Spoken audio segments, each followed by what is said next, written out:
آداب، یہ آکاشوانی ہے۔ خبروں کے ساتھ میں محمد عمار۔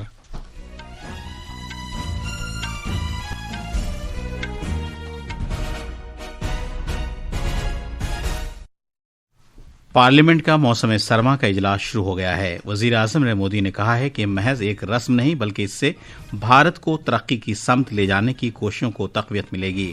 مختلف معاملات پر اپوزیشن کے شور غل کے تناظر میں پارلیمنٹ کے دونوں ایوانوں کی کارروائی دوپہر 2 بجے تک کے لیے ملتوی کی گئی ہے۔ وزیر خارجہ ڈاکٹر ایس جے شنکر نے بڑھتے ہوئے بایو دہشت گردی کے خطرے سے خبردار کیا ہے اور زیادہ مضبوط عالمی بایو سیکیورٹی فریم ورک پر زور دیا ہے۔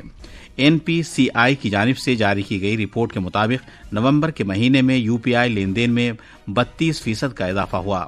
انڈونیشیا میں سیلاب سے مرنے والوں کی تعداد 442 ہو گئی ہے اور بھارت کے 17 سال سے کم عمر کھلاڑیوں کی ٹیم نے 2026 کے AFC ایشیا کپ کے لیے کوالیفائی کر لیا ہے جو سعودی عرب میں ہوگا۔ اب خبریں تفصیل سے۔ پارلیمنٹ کا موسم سرما کا اجلاس آج سے شروع ہو گیا ہے۔ 19 دن کے اس اجلاس میں 15 نشستیں ہوں گی۔ آج اجلاس کے پہلے دن ووٹر فہرستوں پر خصوصی تفصیلی نظر ثانی SIR سمیت مختلف معاملات پر اپوزیشن کے شورغل کے تناظر میں دونوں ایوانوں کی کارروائی دوپہر 2 بجے تک کے لیے ملتوی کی گئی ہے۔ پہلی بار ملتوی کیے جانے کے بعد دن میں 12 بجے جب لوک سبھا کی کارروائی پھر شروع ہوئی تو اپوزیشن ارکان نے پھر سے نعرے بازی شروع کر دی۔ نعرے بازی کے دوران ہی وزیر خزانہ نرملا سیتارمن نے تمباکو اور اس سے وابستہ اشیاء پر ایکسائز ڈیوٹی عائد کرنے سے متعلق مرکزی ایکسائز ترمیمی بل 2025 پیش کیا۔ محترمہ سیتارمن نے پان مسالہ جیسے مخصوص اشیاء کی تیاری پر ذیلی محصول عائد کرنے کے لیے صحت کی سلامتی سے متعلق ذیلی محصول بل 2025 بھی پیش کیا۔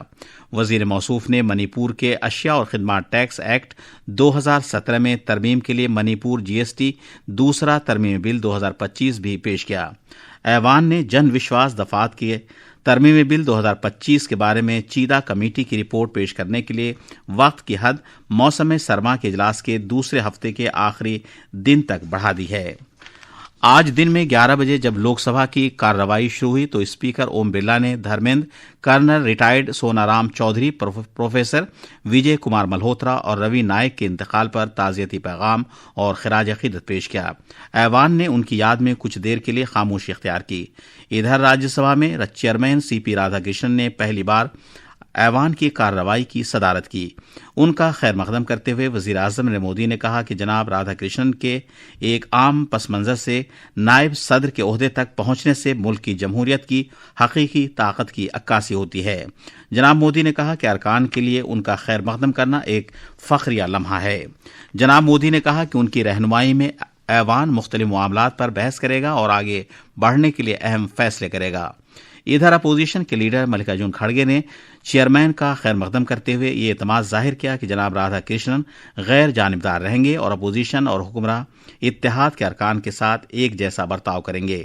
مختلف سیاسی پارٹیوں کے رہنماؤں نے بھی صدر نشین کی ذمہ داری سنبھالنے پر جناب رادھا کرشنن کا خیر مقدم کیا۔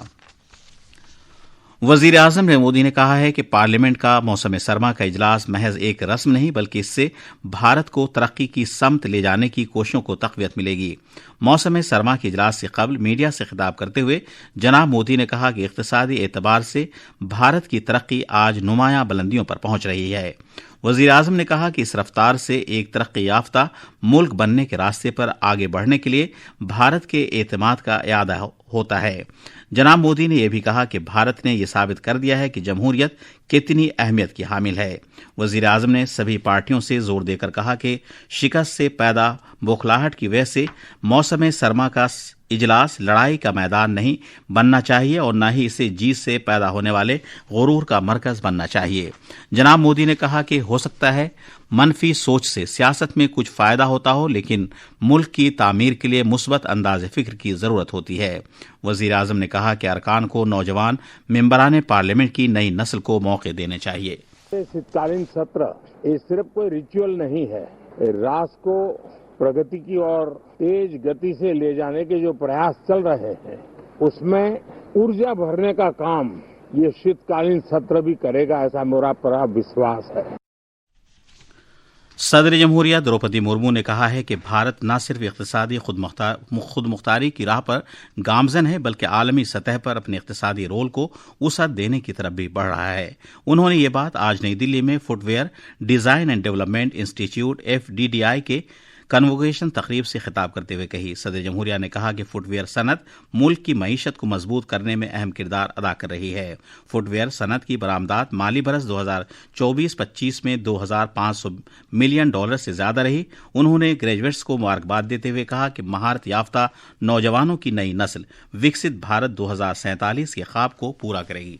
फुटवेयर प्रोडक्शन और कंजप्शन में संख्या की दृष्टि से भारत का विश्व में दूसरा स्थान है। वित्त वर्ष 2024-25 के दौरान भारत का फुटवेयर एक्सपोर्ट $2,500 मिलियन से कुछ अधिक था। हमारे फुटवेयर इंपोर्ट्स लगभग $680 मिलियन के थे।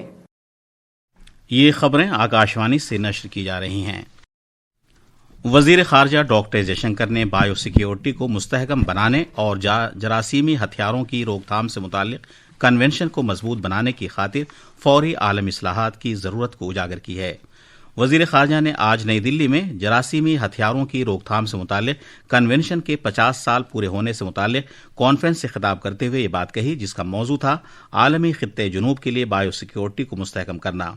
एक सोशल मीडिया पोस्ट पर डॉक्टर जयशंकर ने कहा कि मज़कूरा कन्वेंशन को जदीद तर्ज पर ढालने के सिलसिले में 80 से ज्यादा मुल्कों के माहिरीन, स्कॉलर और नुमाइंदों के साथ तबादले ख्याल किया गया। उन्होंने कहा कि बैनुल-अक़वामी सिक्योरिटी के गैर यकीनी के माहौल में ये कन्वेंशन इख्तिरा और लाइफ साइंसेज में बेजा इस्तेमाल के दरमियान एक ढाल की मानिंद है। नवंबर के महीने के दौरान अदायगियों से मुतालिक यकसा इंटरफेस UPI लेन देन में सालाना बुनियाद पर 32% का इजाफा देखा गया। इसके तहत लेन देन की तादाद 19 अरब से तजावुज कर गई, जबकि लेन देन की मालियत में भी 22% का सालाना इजाफा दर्ज किया गया। National payments corporation of India NPCI के जारी करदा आदाद-ओ-शुमार के मुताबिक नवंबर के महीने में यौमिया औसत लेन देन की मालियत 87,721 करोड़ रुपये रही। मध्य प्रदेश में वोटर फहरिस्तों पर खुसूसी तफसीली नजरसानी SIR का अमल तेजी के साथ आगे बढ़ रहा है। हमारे नामनिगार ने बताया है कि इसके तहत चुनाव कमीशन की हिदायत पर जाती तफसीलात से मुतालिक फॉर्म्स को डिजिटल शक्ल देने का काम तेजी के साथ किया जा रहा है। रियासत के 6 जिलों ने यह काम 100% मुकम्मल कर लिया है। आला चुनाव अफसर संजीव कुमार झा ने बताया कि अब तक 5 करोड़ 33 लाख से ज्यादा फॉर्म्स को डिजिटल शक्ल दी गई है, जो मजमूई काम का तकरीबन 93% है। उन्होंने सरकारी अमले, BLOs और शहरियों की इज्तिमाई कोशिशों की कहते हुए तारीफ की कि उनकी इश्तराक की वजह से ये काम रिकॉर्ड रफ्तार से आगे बढ़ रहा है। 39 जिलों में 95% से काम पूरा हो चुका है, जबकि 5 जिलों में 92% से काम ज़्यादा मुकम्मल हो गया है। इंतखाबी कमीशन ने SIR के निज़ाम-उल-औक़ात में कुछ तब्दीलियाँ की हैं। भोपाल से विपिन कुमार मिश्र की रिपोर्ट के साथ उर्दू खबरों के लिए मैं मोहम्मद आजम। इंडोनेशिया में तूफानी बारिश के बाद तबाहकुन सैलाब आने और चट्टानों के टुकड़े गिरने के वाकयात में मरने वालों की तादाद 442 तक पहुंच गई है। कुदरती आफात से पैदा हालात से निपटने से मुतालिक कौमी एजेंसी के मुताबिक मुख्तलिफ सूबों में 402 अफराद अब भी लापता हैं। इन सूबों में शिमाली सुमात्रा, मगरबी सुमात्रा और आचे शामिल हैं। फुटबॉल में अहमदाबाद में 17 साल से कम उम्र खिलाड़ियों के AFC एशियाई कप 2026 क्वालिफायर्स में भारत ने ईरान को 1 के मुकाबले 2 गोल से हरा दिया। इस जीत के साथ ही भारत ने 17 साल से कम उम्र खिलाड़ियों के AFC एशियाई कप के लिए क्वालिफाई कर लिया है, जो सऊदी अरब में होगा। नौजवानों के उमूर और खेलों के महकमे के वजीर डॉक्टर मनसुख मांडविया ने इस तारीखी कामयाबी और AFC एशिया कप के लिए क्वालिफाई करने पर भारतीय टीम को मुबारकबाद दी है। आखिर में खास खबरें एक बार फिर। पार्लियामेंट का मौसम सरमा का इजलास शुरू हो गया है। वजीर आजम नरेंद्र मोदी ने कहा है कि महज एक रस्म नहीं बल्कि इससे भारत को तरक्की की समत ले जाने की कोशिशों को तक़वियत मिलेगी।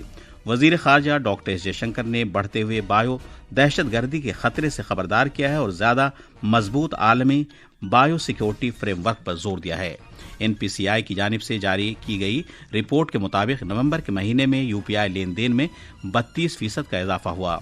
इंडोनेशिया में सैलाब से मरने वालों की तादाद 442 हो गई है और भारत के 17 साल से कम उम्र खिलाड़ियों की टीम ने 2026 के AFC एशिया कप के लिए क्वालिफाई कर लिया है, जो सऊदी अरब में होगा। इसके साथ ही खबरों का बुलेटिन खत्म हुआ।